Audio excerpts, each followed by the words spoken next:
Dear children, accountancy ക്ലാസ്സിലേക്ക് ഏവർക്കും ഹൃദ്യമായ സ്വാഗതം. റെക്ടിഫിക്കേഷൻ ഓഫ് എറേഴ്സ് എന്ന ഹെഡിലെ പ്രീവിയസ് ക്വസ്റ്റ്യൻസ് ആണല്ലോ നമ്മളിപ്പോൾ ഡിസ്കസ് ചെയ്തുകൊണ്ടിരിക്കുന്നത്. ഇന്നത്തെ ക്ലാസ്സിൽ അത്തരം കുറച്ച് ക്വസ്റ്റ്യൻസ് കൂടി നമുക്ക് ഡിസ്കസ് ചെയ്യാം. 2017 ഇംപ്രൂവ്മെന്റ് ക്വസ്റ്റ്യൻ ആണ്.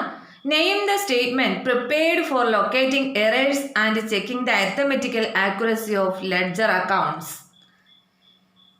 എറർ ലൊക്കേറ്റ് ചെയ്യുന്നതിനും ലെഡ്ജർ അക്കൗണ്ടുകളുടെ അരിത്തമെറ്റിക്കൽ ആക്യുറസി പരിശോധിക്കുന്നതിന് തയ്യാറാക്കുന്ന സ്റ്റേറ്റ്മെന്റിന്റെ പേരെന്താണ്?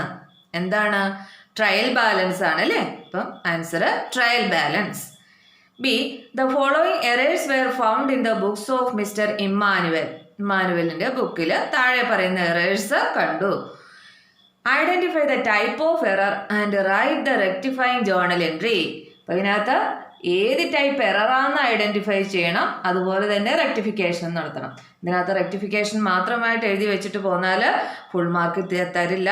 അപ്പം അതുകൊണ്ട് ക്വസ്റ്റ്യൻ വായിക്കുമ്പോൾ തന്നെ, കൂൾ ഓഫ് ടൈമിൽ വായിക്കുമ്പോൾ തന്നെ identify the type of error pencil വെച്ചിട്ട് അതൊന്ന് അണ്ടർലൈൻ ചെയ്തിടണം, അല്ലെങ്കിൽ ശ്രദ്ധിക്കാതെ പോകും. അതുപോലെ തന്നെ റെക്ടിഫിക്കേഷൻ ജേർണൽ എൻട്രിയും എഴുതണം.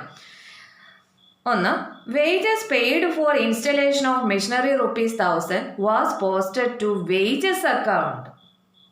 ഉണ്ടോ? മെഷീനറി ഇൻസ്റ്റോൾ ചെയ്യുന്നതിന് വേണ്ടിയിട്ട് നമ്മുടെ ഫാക്ടറിയിൽ നമ്മളൊരു മെഷീനറി വാങ്ങിച്ചു, അത് ഫാക്ടറിയിൽ കൊണ്ടുവന്ന് സ്ഥാപിക്കുന്നതിന് വേണ്ടിയിട്ട് 1000 രൂപ വേജസ് കൊടുത്തു. അത് വേജസ് അക്കൗണ്ടിലാണ് പോസ്റ്റ് ചെയ്തിരിക്കുന്നത്. നോക്കിക്കേ, മെഷീനറി എന്ന് പറയുന്നൊരു ഫിക്സഡ് അസറ്റ് അല്ലേ? അത് നമ്മൾ വാങ്ങിച്ചതാണ്. അതിനോട് മെഷീനറി വാങ്ങിക്കുമ്പോഴുള്ള മെഷീനറിയുടെ കോസ്റ്റ്, അതിന് വരുന്ന ട്രാൻസ്പോർട്ടേഷൻ ചാർജ്, അതിൻ്റെ installation charge, maintenance charge, repair charge, ഇതെല്ലാം ഏത് ഹെഡിലാണ് ചെയ്യേണ്ടത്? മെഷീനറി അക്കൗണ്ടിലല്ലേ ചെയ്യേണ്ടത്. അതായത് ഇതെല്ലാം ക്യാപിറ്റൽ എക്സ്പെൻഡിച്ചറുകളാണ്. അത് തെറ്റിച്ച് റവന്യൂ എക്സ്പെൻഡിച്ചറായിട്ട് ട്രീറ്റ് ചെയ്ത് വേജസ് അക്കൗണ്ടിലാണ് ഡെബിറ്റ് ചെയ്തിരിക്കുന്നത്. അപ്പോൾ ഇത് ഏത് ടൈപ്പ് എററാണ്? എറർ ഓഫ് പ്രിൻസിപ്പിൾ അല്ലേ ഇത്? അപ്പം type of error of principle എന്ന് അവിടെ കൃത്യമായിട്ട് എഴുതണം. അതിനാണ് ഒരു മാർക്ക്. പിന്നെ ഇതിൻ്റെ റെക്ടിഫിക്കേഷൻ എൻട്രി കൊടുക്കണം. നോക്കിക്കേ, posted to wages account, wages അക്കൗണ്ടിൽ പോസ്റ്റ് ചെയ്തു എന്ന് പറയുന്നത് തെറ്റാണ്. അപ്പോൾ ഈ തെറ്റിനെ തിരുത്തണം. അതായത് എക്സ്പെൻസ് ആയതുകൊണ്ട് വേജസ് അക്കൗണ്ടിൽ ഡെബിറ്റ് ചെയ്ത് വെച്ചേക്കുമായിരിക്കുമല്ലോ ചെയ്യുന്നത്. അപ്പോൾ അത് തിരുത്താൻ വേജസ് അക്കൗണ്ടിന് എന്ത് ചെയ്യുക? ക്രെഡിറ്റ് ചെയ്യുക. പിന്നെ ഏത് അക്കൗണ്ടാണ് വരേണ്ടത് ഡെബിറ്റിൽ? ഏത് അക്കൗണ്ടിലായിരുന്നു ഡെബിറ്റ് ചെയ്യേണ്ടത്? മെഷീനറി അക്കൗണ്ടിലല്ലേ? അപ്പം കറക്റ്റായിട്ട് വരേണ്ട മെഷീനറി അക്കൗണ്ടിലാണ്. അപ്പം machinery account debtor 1000 to wages account 1000 എന്ന് വേണം റെക്ടിഫൈങ് എൻട്രി എഴുതാൻ. അതായത് ഇത് ഈ മെഷീനറി അക്കൗണ്ടിലാണ് ആക്ച്വലായിട്ട് ഡെബിറ്റ് ചെയ്യേണ്ടിയിരുന്നത്, അതുകൊണ്ട് ഡെബിറ്റ് കൊടുത്തു. വേജസ് അക്കൗണ്ടിലാണ് പക്ഷേ ചെയ്തു വെച്ചിരുന്നത്, അത് ക്യാൻസൽ ചെയ്യാൻ വേണ്ടി വേജസ് അക്കൗണ്ടിനെ ക്രെഡിറ്റ് ചെയ്തു. Next question, furniture purchased for ₹8,400 wrongly recorded in the purchase day book. നോക്കിക്കേ, ഫർണിച്ചർ വാങ്ങിച്ചത് 8400 രൂപയുടെ ഫർണിച്ചർ വാങ്ങിച്ചത് തെറ്റിച്ച് പർച്ചേസ് ഡേ ബുക്കിൽ രേഖപ്പെടുത്തി. നോക്കിക്കേ, ഒരു ഫർണിച്ചർ വാങ്ങിച്ചു എന്ന് പറയുന്നത് ആരെങ്കിലും പർച്ചേസ് ഡേ ബുക്കിൽ എഴുതാമോ? പറ്റില്ലല്ലോ. പർച്ചേസ് ഡേ ബുക്കിൽ ഗുഡ്സ് പർച്ചേസ് ചെയ്തതല്ലേ എഴുതാവുള്ളൂ. അപ്പോൾ ഇത് തെറ്റാണല്ലോ. അപ്പോൾ ഈ തെറ്റ് നമുക്ക് തിരുത്തണം. അതായത് പർച്ചേസ് അക്കൗണ്ടിനെ ഇവിടെ ഡെബിറ്റ് ചെയ്ത് വെച്ചിരിക്കുകയാണ്. അപ്പോൾ അത് ക്യാൻസൽ ചെയ്ത് കളയണം. അതിനെന്ത് ചെയ്താൽ മതി? ഈ പർച്ചേസ് അക്കൗണ്ടിനെ ക്രെഡിറ്റ് ചെയ്യണം. പിന്നെ ഏത് അക്കൗണ്ടാണ് ഡെബിറ്റ് വരേണ്ടത്? ഫർണിച്ചർ അക്കൗണ്ടിനല്ലേ ഡെബിറ്റ് വരേണ്ടത്. ഇതും എറർ ഓഫ് പ്രിൻസിപ്പിൾ തന്നെ. അപ്പോൾ എറർ ഓഫ് പ്രിൻസിപ്പിൾ എന്ന് എഴുതുകയും വേണം. അതിൻ്റെ റെക്ടിഫിക്കേഷൻ എൻട്രി, അതായത് ഫർണിച്ചർ അക്കൗണ്ടിലാണ് ഫർണിച്ചർ പർച്ചേസ് ചെയ്തത് രേഖപ്പെടുത്തേണ്ടത്. അപ്പോൾ furniture account debtor 8400 to purchase account 8400 എന്ന് വേണം റെക്ടിഫൈങ് എൻട്രി രേഖപ്പെടുത്താനായിട്ട്. ഓക്കെ, നെക്സ്റ്റ് 2017 മാർച്ചിലെ ക്വസ്റ്റ്യൻസ് ആണ്. Purchase day book was under cast by ₹3000. Purchase day book 3000 രൂപയ്ക്ക് കുറഞ്ഞു കിടക്കുന്നു എന്നാണല്ലോ. Wages paid ₹500 in connection with purchase of machinery has been debited to wages account. Machinery വാങ്ങുന്നതിനോടനുബന്ധിച്ച് കൊടുത്തിട്ടുള്ള വേജസ് 500 രൂപ വേജസ് അക്കൗണ്ടിലാണ് ഡെബിറ്റ് ചെയ്തിരിക്കുന്നത്. ക്വസ്റ്റ്യനെ identify the type of errors committed in the above transaction. ഏത് ടൈപ്പ് എററാണ് ഇവിടെ വന്നിരിക്കുന്നത്? അതിനുള്ള ഉത്തരം കൊടുക്കണം. Pass journal entries to rectify it. അത് റെക്ടിഫൈ ചെയ്യാനുള്ള എൻട്രിയും എഴുതണം. അപ്പോൾ ഒന്നാമത്തെ ക്വസ്റ്റ്യൻ ഇതാണല്ലോ. Purchase day book was under cast by ₹3,000. അപ്പോൾ ഇവിടെ ഏത് എററാണ് വന്നിരിക്കുന്നത്? അതായത് പർച്ചേസ് ഡേ ബുക്കിലേക്ക് എഴുതിയപ്പോഴോ അല്ലെങ്കിൽ അത് ടോട്ടൽ ചെയ്തപ്പോഴോ ഒക്കെ വന്ന മിസ്റ്റേക്ക് ആകാം അല്ലേ? അതെന്ന് പറയുന്നത് എന്താണ്? എറർ ഓഫ് കമ്മീഷൻ എന്നോ അല്ലെങ്കിൽ വൺ സൈഡഡ് എററിൽ വരുന്നതാണല്ലോ. അപ്പം അങ്ങനെ ഏത് വേണമെങ്കിലും അത് എഴുതുക. ഇനി രണ്ടാമത്തേതോ, wages paid ₹500 in connection with purchase of machinery. നമ്മളിപ്പോൾ ഇവിടെ ഇതേപോലത്തെ ഒരെണ്ണം ഡിസ്കസ് ചെയ്തതാണ് അല്ലേ? ഉണ്ടോ ഇവിടെ വേജസ് പെയ്ഡ്? അതെന്ന് പറയുന്നത് ഏതായിരുന്നു? എറർ ഓഫ് പ്രിൻസിപ്പിൾ ആണ് അല്ലേ? അതായത് wages paid in connection with purchase of machinery എന്ന് പറയുന്നത് അത് മെഷീനറി അക്കൗണ്ടിലാണ് ഡെബിറ്റ് ചെയ്യേണ്ടത്. അതിന് പകരം തെറ്റിച്ച് വേജസ് അക്കൗണ്ടിലാണ് എഴുതിയത്. അതായത് ക്യാപിറ്റൽ എക്സ്പെൻഡിച്ചറിന് റവന്യൂ എക്സ്പെൻഡിച്ചർ ആയിട്ട് എഴുതിയത് തന്നെയാണല്ലോ. അപ്പം അതിനെ എറർ ഓഫ് പ്രിൻസിപ്പിൾ എന്നോ അല്ലെങ്കിൽ 2 സൈഡഡ് എറർ എന്ന് എഴുതിയാലോ കറക്റ്റാണ്. അപ്പോൾ ഏത് ടൈപ്പ് എററാണെന്ന് ഐഡൻറ്റിഫൈ ചെയ്തു. ഇനി അടുത്തത് ബി, പാസ് ജേർണൽ എൻട്രി. ഇതിൻ്റെ റെക്ടിഫിക്കേഷൻ എൻട്രി നോക്കിയ purchase day book was under cast by ₹3,000 എന്ന് പറഞ്ഞാൽ പർച്ചേസ് ഡേ ബുക്കിൽ 3000 രൂപ കുറഞ്ഞു എടുക്കുന്നതെന്നാണ്. അപ്പോൾ നമുക്ക് രണ്ട് രീതിയിലും ചെയ്യാം. എക്സ്പ്ലനേറ്ററി നോട്ട് കൊടുത്തുകൊണ്ടോ സസ്പെൻസ് അക്കൗണ്ട് ക്രിയേറ്റ് ചെയ്തോ ചെയ്യാം. അപ്പോൾ എക്സ്പ്ലനേറ്ററി നോട്ട് കൊടുത്താണെങ്കിൽ എന്ത് ചെയ്താൽ മതി? പർച്ചേസ് അക്കൗണ്ടിൽ ₹3,000 purchase day book was under cast എന്ന് പറഞ്ഞ് രേഖപ്പെടുത്തിയാൽ പോരെ. പർച്ചേസ് കുറഞ്ഞു കിടക്കുന്നു എന്ന് പറയുമ്പോൾ പർച്ചേസ് അക്കൗണ്ടിൻ്റെ ഡെബിറ്റ് സൈഡിലല്ലേ കുറവ്. അപ്പോൾ പർച്ചേസ് അക്കൗണ്ടിൽ അത്രയും തുക ഡെബിറ്റ് ചെയ്താൽ മതി. എന്തെന്നും പറഞ്ഞ് purchase day book under cast by ₹3,000 എന്ന് പറഞ്ഞ് ഒന്ന് അങ്ങനെ എക്സ്പ്ലനേറ്ററി നോട്ട് കൊടുത്ത് ചെയ്യാം. അല്ലെങ്കിൽ സസ്പെൻസ് അക്കൗണ്ട് ഉപയോഗിച്ചിട്ടാണെങ്കിൽ അപ്പോൾ വരുന്ന എൻട്രി എന്താണ്? അതായത് പർച്ചേസ് അക്കൗണ്ടിൻ്റെ ഡെബിറ്റ് സൈഡിൽ ₹3,000 കുറവാണെന്നാണ്. അപ്പോൾ അതങ്ങ് എഴുതി ചേർക്കുന്നു സസ്പെൻസ് അക്കൗണ്ട് എന്ന് പറഞ്ഞ്. അപ്പോൾ എങ്ങനെ എൻട്രി വരേണ്ടത്? Purchase account debtor to suspense account എന്ന് വരുമ്പോഴാണ് അതിൻ്റെ റെക്ടിഫിക്കേഷൻ എൻട്രി കറക്റ്റ് ആകുന്നത്. എങ്ങനെ വേണമെങ്കിലും ചെയ്യാം. Next, wages paid ₹500 in connection with purchase of machinery has been debited to wages account എന്നാണ്. അപ്പോൾ അവിടെ എന്താണ്? വേജസ് അക്കൗണ്ടിലല്ലല്ലോ ഡെബിറ്റ് ചെയ്യേണ്ടത്. ഏത് അക്കൗണ്ടിലാണ്? മെഷീനറി അക്കൗണ്ടിലാണ് ഡെബിറ്റ് ചെയ്യേണ്ടത്. അപ്പം മെഷീനറി അക്കൗണ്ടിനെ ഡെബിറ്റ് ചെയ്യുക. പിന്നെ ഈ വേജസ് അക്കൗണ്ടിൻ്റെ ഡെബിറ്റ് ക്യാൻസൽ ചെയ്യാൻ വേണ്ടിയിട്ട് വേജസ് അക്കൗണ്ടിനെ ക്രെഡിറ്റ് ചെയ്യുക. അപ്പോൾ റെക്ടിഫിക്കേഷൻ എൻട്രി എന്ന് പറയുമ്പോൾ machinery account debtor wages account എന്ന് വരും. ഇനി നെക്സ്റ്റ് 2016 മാർച്ചിലെ ക്വസ്റ്റ്യൻ ആണ്. Trial balance is a statement prepared to check the arithmetical accuracy of business. ക്വസ്റ്റ്യനെ name any 2 type of errors which cannot be disclosed through this statement. ഇപ്പോൾ ഏതാണ് ഈ statement? Trial balance ആണ് നമ്മൾ അരിത്തമെറ്റിക്കൽ ആക്യുറസി ചെക്ക് ചെയ്യാനായിട്ട് use ചെയ്യുന്നത്. അതിൽ ആ ട്രയൽ ബാലൻസിൽ ഏത് ടൈപ്പ് എറേഴ്സാണ് ട്രയൽ ബാലൻസിൻ്റെ എഗ്രിമെൻറ്റിനെ അഫക്റ്റ് ചെയ്യാത്തത്? 2 type of errors which cannot be disclosed through the statement. അതായത് ട്രയൽ ബാലൻസ് വഴി നമുക്ക് മനസ്സിലാക്കാൻ പറ്റാത്ത എറേഴ്സ് ഏതാണ്? അതായത് ആ തെറ്റ് സംഭവിച്ചെന്നാൽ ട്രയൽ ബാലൻസ് ടാലി ആയിരിക്കും. ഏതൊക്കെയാണ് ആ ടൈപ്പ് എറർ? ഏതൊക്കെയാണത്? Error of principle, compensating error, error of complete omission. അതായത് 2 സൈഡഡ് എറേഴ്സ് എല്ലാം ഇത്തരത്തിൽ ട്രയൽ ബാലൻസിൻ്റെ എഗ്രിമെൻറ്റിനെ അഫക്റ്റ് ചെയ്യാത്ത എറേഴ്സാണ്. Clear? Next question number B, rectify the following errors. താഴെ തന്നിരിക്കുന്ന എറേഴ്സ് റെക്ടിഫൈ ചെയ്യാനും പറയുന്നു. First, office furniture purchased for ₹5,000 was posted to purchase account. 5000 രൂപയുടെ ഓഫീസ് ഫർണിച്ചർ വാങ്ങിച്ചത് പർച്ചേസ് അക്കൗണ്ടിലാണ് പോസ്റ്റ് ചെയ്തിരിക്കുന്നത്. അപ്പോൾ പർച്ചേസ് അക്കൗണ്ടിൽ പോസ്റ്റ് ചെയ്തു എന്ന് പറയുന്നത് തെറ്റ്. അതായത് പർച്ചേസ് അക്കൗണ്ടിൽ ഡെബിറ്റ് ചെയ്തേക്കുവാണ്. അപ്പോൾ അതിനെ എന്ത് ചെയ്യണം? ക്യാൻസൽ ചെയ്യണം. ഓഫീസ് ഫർണിച്ചർ വാങ്ങിച്ചത് ഏത് അക്കൗണ്ടിലാണ് ഡെബിറ്റ് ചെയ്യേണ്ടത്?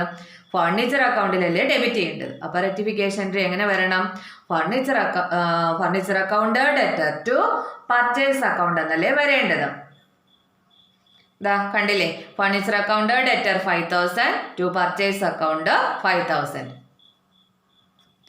Next, cash sales ₹2,000 was posted as ₹200. 2000 രൂപയുടെ ക്യാഷ് സെയിൽസ് നടത്തിയത് 200 രൂപ എന്നാണ് അക്കൗണ്ടിലേക്ക് പോസ്റ്റ് ചെയ്തിരിക്കുന്നത്. നോക്കിക്കേ, ഈ സെയിം ക്വസ്റ്റ്യൻ ഇതിന് മുൻപ് ചോദിച്ചിട്ടുള്ളതാണ് കേട്ടോ. ക്വസ്റ്റ്യൻ നമ്പർ 7 കഴിഞ്ഞ ക്ലാസ്സിൽ ഡിസ്കസ് ചെയ്തതാണ്. ഓർക്കുന്നുണ്ടല്ലോ? അതായത് ഈ എറർ എന്ന് പറയുന്നത് ഏത് അക്കൗണ്ടിനെയാണ് അഫക്റ്റ് ചെയ്യുന്നതെന്ന് പറഞ്ഞിട്ടില്ല. അതായത് ക്യാഷ് അക്കൗണ്ടിനെയാണോ സെയിൽസ് അക്കൗണ്ടിനെയാണോ അഫക്റ്റ് ചെയ്യുന്നതെന്ന് പറഞ്ഞിട്ടില്ല. അപ്പം അതുകൊണ്ട് ഇതിന് രണ്ട് രീതിയിൽ നമുക്ക് ആൻസർ ചെയ്യാം അല്ലേ? അതായത് ഇപ്പോൾ സെയിൽസ് അക്കൗണ്ടിലാണ് പോസ്റ്റ് ചെയ്തത് തെറ്റിയതെങ്കിൽ, സെയിൽസ് അക്കൗണ്ടിലാണ് ക്യാഷ് എന്നും പറഞ്ഞത് ഇതുപോലെയാണ് 200 രേഖപ്പെടുത്തിയിരിക്കുന്നതെങ്കിൽ അപ്പം ഇനി 1800 കൂടി വരണം. അപ്പം 1800 കൂടി സെയിൽസ് അക്കൗണ്ടിലേക്ക് എന്ത് ചെയ്യുക? ക്രെഡിറ്റ് ചെയ്യുക. അപ്പം എങ്ങനെയാണ് റെക്ടിഫിക്കേഷൻ എൻട്രി വരേണ്ടത്? Suspense account debtor 1800 to sales account 1800. അതായത് സെയിൽസ് അക്കൗണ്ടിലാണ് തെറ്റിച്ച് രേഖപ്പെടുത്തിയിരിക്കുന്നതെങ്കിൽ, ഇനി ഇത് മറിച്ച് ക്യാഷ് അക്കൗണ്ടിലാണ് ഇങ്ങനെ മിസ്റ്റേക്ക് രേഖപ്പെടുത്തിയിരിക്കുന്നതെങ്കിൽ എങ്ങനെയാണ് വരുന്നത്? അപ്പം cash account debtor to sales account എന്നല്ലേ എഴുതുന്നത്. അപ്പം സെയിൽസ് അക്കൗണ്ടിൽ 200 രേഖപ്പെടുത്തിയിട്ടുള്ളൂ. പിന്നെ എത്രയും കൂടി വരണം? 1800 കൂടി വരണം. അപ്പോൾ 1800 സസ്പെൻസ് അക്കൗണ്ട് എന്നും പറഞ്ഞുകൊണ്ട് ക്യാഷ് അക്കൗണ്ടിൽ ഡെബിറ്റ് ചെയ്യുന്നു. അപ്പം അങ്ങനെ വരുമ്പോൾ റെക്ടിഫിക്കേഷൻ എൻട്രി എന്ന് പറയുന്നത് എങ്ങനെയാണ്? Cash account debtor 1800 to suspense account 1800. അപ്പോൾ രണ്ട് രീതിയിലും ആൻസർ ചെയ്യേണ്ട. റിപ്പീറ്റ് ചെയ്ത് ചോദിച്ചേക്കുന്ന അല്ലെങ്കിൽ എല്ലാം ഒരേ മോഡൽ ക്വസ്റ്റ്യൻസ് ആണ്. അപ്പം കുറച്ച് വർഷത്തെ ചെയ്ത് പഠിച്ചു കഴിയുമ്പോൾ ഓട്ടോമാറ്റിക്കായിട്ട് എല്ലാ ക്വസ്റ്റ്യനും നമുക്ക് ആൻസർ ചെയ്യാനായിട്ട് കിട്ടും. ഇതാ കണ്ടില്ലേ, ക്യാഷ് അക്കൗണ്ടിലാണ് മിസ്റ്റേക്ക് എങ്കിൽ cash account debtor 1800 to suspense account 1800 എന്ന് വരും. ഇനി സെയിൽസ് അക്കൗണ്ടിലാണ് പോസ്റ്റ് ചെയ്ത് തെറ്റിയതെങ്കിൽ suspense account debtor 1800 to sales account 1800 എന്ന് വരും. Clear? Next, goods withdrawn by the proprietor for personal use ₹1000 was not recorded in the books. ഉടമസ്ഥൻ കുറച്ച് ഗുഡ്സ് വിഡ്രോ ചെയ്തു പേഴ്സണൽ ആവശ്യത്തിന് വേണ്ടിയിട്ട്. അത് ബുക്കിൽ റെക്കോർഡ് ചെയ്തിട്ടില്ല. അപ്പം അതിൻ്റെ എൻട്രി അങ്ങ് എഴുതി കൊടുത്താൽ മതിയല്ലോ. Goods withdrawn by the proprietor for personal use. അപ്പം ഏത് അക്കൗണ്ടിലാണ് ഡെബിറ്റ് ചെയ്യേണ്ടത്? പേഴ്സണൽ യൂസ് അല്ലേ? അപ്പം ഡ്രോയിങ്സ് അക്കൗണ്ട്. അപ്പം ഡ്രോയിങ്സ് അക്കൗണ്ട് ഡെറ്റർ. പിന്നെ ഇവിടെ വിഡ്രോ ചെയ്തിരിക്കുന്നത് എന്താണ്? ഗുഡ്സ് ആണ് വിഡ്രോ ചെയ്തത്. അപ്പം ഏത് അക്കൗണ്ടാണ് ക്രെഡിറ്റ് വരേണ്ടത്? പർച്ചേസ് അക്കൗണ്ട് എന്നല്ലേ വരേണ്ടത്. അപ്പം drawings account debtor 1000 to purchase account 1000 എന്ന് വേണം റെക്ടിഫൈങ് എൻട്രി രേഖപ്പെടുത്താൻ. കണ്ടില്ലേ, drawings account debtor 1000 to purchase account എന്ന് രേഖപ്പെടുത്തിയിരിക്കുന്നു. ഇനി നെക്സ്റ്റ് ക്വസ്റ്റ്യൻ 2016 ഇംപ്രൂവ്മെൻറ്റ് ക്വസ്റ്റ്യൻസ് ആണ്. നോക്കാം. You are required to pass rectification entries for the following based on the narration. ഇപ്പോൾ വേറൊരു മോഡൽ ക്വസ്റ്റ്യൻ ആണ്. അതായത് നമ്മളോട് നരേഷൻ ബേസ് ചെയ്തിട്ട് റെക്ടിഫൈങ് എൻട്രി ചെയ്യാനായിട്ടാണ് പറഞ്ഞിരിക്കുന്നത്. Which among the following will affect the agreement of trial balance? ഇതിൽ trial ബാലൻസിൻ്റെ എഗ്രിമെൻറ്റിനെ അഫക്റ്റ് ചെയ്യുന്നത് ഏതാണെന്നുള്ള ചോദ്യമുണ്ട്. അങ്ങനെ രണ്ട് ക്വസ്റ്റ്യൻ ആണ്. അപ്പം നമ്മളിത് റെക്ടിഫിക്കേഷൻ എൻട്രി കൊടുക്കണം. എന്ത് നോക്കിയിട്ടാണ്? ഈ നരേഷൻ വായിച്ച് നോക്കിയിട്ട്. ഇതിൻ്റെ അകത്ത് എൻട്രി നരേഷനാണ് കൊടുത്തിരിക്കുന്നത്. അപ്പം നമ്മൾ നരേഷൻ വായിച്ച് നോക്കണം, എഴുതി വെച്ചിരിക്കുന്ന എൻട്രി നോക്കണം. അത് തെറ്റാണെങ്കിൽ കറക്റ്റ് ആയിട്ടുള്ള എൻട്രി നമ്മൾ രേഖപ്പെടുത്തണം. ഫസ്റ്റ് നമുക്ക് എൻട്രി ആദ്യം നരേഷൻ അങ്ങ് വായിച്ചു നോക്കാം. Purchased goods from Rajan on credit. അതായത് രാജൻ്റെ കയ്യിൽ നിന്ന് കടത്തിൽ സാധനങ്ങൾ വാങ്ങിച്ചു എന്നാണല്ലോ. അപ്പോൾ അതിൻ്റെ എൻട്രി ബുക്ക് ഓഫ് അക്കൗണ്ടിൽ രേഖപ്പെടുത്തിയിരിക്കുന്നത് എങ്ങനെയാണ്? Sales account debtor to Rajan account എന്നാണ്. അതായത് പർച്ചേസ് ചെയ്തത് സെയിൽസ് അക്കൗണ്ടിലാണ് രേഖപ്പെടുത്തിയിരിക്കുന്നത്. അപ്പോൾ അത് തെറ്റല്ലേ? അപ്പോൾ അത് നമുക്ക് കറക്റ്റ് ചെയ്യണം. അപ്പോൾ ഏത് അക്കൗണ്ടിലാണ് ഡെബിറ്റ് വരേണ്ടത്? പർച്ചേസ് അക്കൗണ്ടിലല്ലേ ഡെബിറ്റ് വരേണ്ടത്. അപ്പം കറക്റ്റ് എൻട്രി എന്ന് പറയുന്നത് എങ്ങനെയാണ് എഴുതേണ്ടത്? Purchase account debtor. പിന്നെ ഈ സെയിൽസ് അക്കൗണ്ടിന് കൊടുത്തിരിക്കുന്ന ഡെബിറ്റിനെ ക്യാൻസൽ ചെയ്യണം. ഇത് തെറ്റല്ലേ? അപ്പോൾ സെയിൽസ് അക്കൗണ്ടിന് എന്ത് ചെയ്യണം? ക്രെഡിറ്റ് ചെയ്യണം. അപ്പോൾ റെക്ടിഫൈങ് എൻട്രി എങ്ങനെ എഴുതണം? Purchase account debtor to sales account എന്ന് എഴുതുമ്പോൾ കറക്റ്റായി. അങ്ങനെ ഇനി സെക്കൻഡ് ക്വസ്റ്റ്യൻ, സാലറി പെയ്ഡ് ₹3,300 ആണ്. 3300 രൂപ സാലറി കൊടുത്തു എന്നാണല്ലോ നരേഷൻ. ഇനി ചെയ്ത് വെച്ചിരിക്കുന്നത് എങ്ങനെയാന്ന് നോക്കിക്കേ. Salary account debtor to cash എന്നാണ്. സാലറി അക്കൗണ്ട് ഡെറ്റർ 4300 ആണ്. അപ്പോൾ ഇവിടെ ശ്രദ്ധിക്കേണ്ടത് ഈ എമൗണ്ട് ആണ്. ഇവിടെ 3300 രൂപയാണ് സാലറി കൊടുത്തിട്ടുള്ളൂ. പക്ഷേ എത്ര രൂപയാണ് സാലറി അക്കൗണ്ടിൽ ഡെബിറ്റ് ചെയ്ത് വെച്ചിരിക്കുന്നത്? 4300 രൂപയാണ്. അപ്പോൾ ഇത് തെറ്റാണ് അല്ലേ? അതായത് നോക്കിക്കേ, സാലറി ഇതിൻ്റെ എൻട്രി എങ്ങനെയാണ് വരുന്നത്? Correct entry salary account debtor to cash എന്ന് തന്നെയാണ്, അതിൽ തെറ്റില്ല.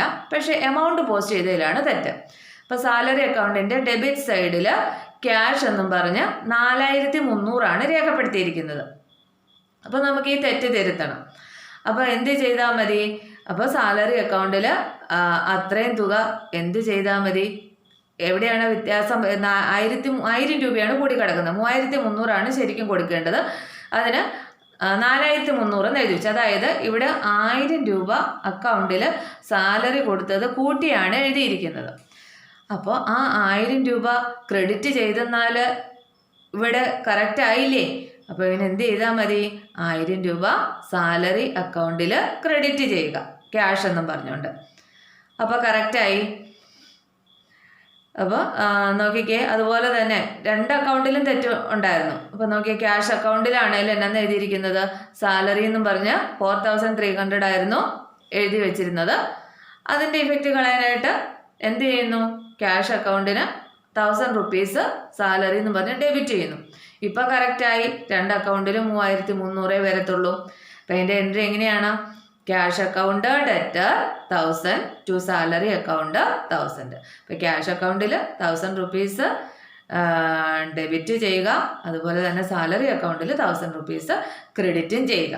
അപ്പോൾ മിസ്റ്റേക്ക് കറക്റ്റായി. ക്ലിയർ ആയില്ലേ? Next, Sanjay account debtor to cash account. അപ്പോൾ Sanjay account debtor to cash, narration വായിക്കണമല്ലോ. Paid to Sanjeev on account. കണ്ടോ, സഞ്ജീവിന് കൊടുത്തതാണ്.